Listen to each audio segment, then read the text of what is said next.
Tired of dealing with annoying flies, fruit flies, and gnats in your home? The Zevo Flying Insect Trap is your ultimate solution. Don't wait. Check out the link in the video description now to get your Zevo Flying Insect Trap on Amazon and enjoy a bug-free home today. Police claim an officer attacked with a knife seconds before a fatal shooting in Sydney's southwest overnight was very close to something that could have been fatal. The 33-year-old senior constable was behind the wheel of a police vehicle in Middleton Grange when he was allegedly attacked twice on his shoulder by a man armed with a knife.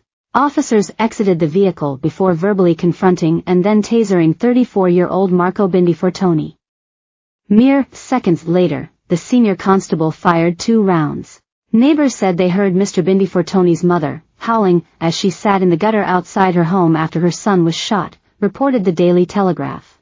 "I could hear her, she was hysterical, saying, 'They killed my boy, they killed my boy,'" a neighbor said. NSW Police Assistant Commissioner Brett McFadden said that the situation escalated very quickly and that there was a real threat to the police officer. "We are very close to something that could have been either fatal or certainly life-threatening in terms of injuries he could have sustained given that the damage to his operational vest around the right shoulder right collarbone area, we're talking centimeters, to hitting another part of his body and causing catastrophic injuries," he said.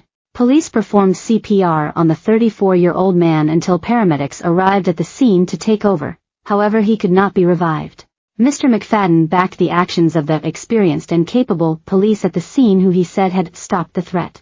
"The tactical options that were available to police really became very limited upon the taser not being effective," he said. "There was a very real threat to life and well-being of the police officer, and another technical option has been used, the firearm was used."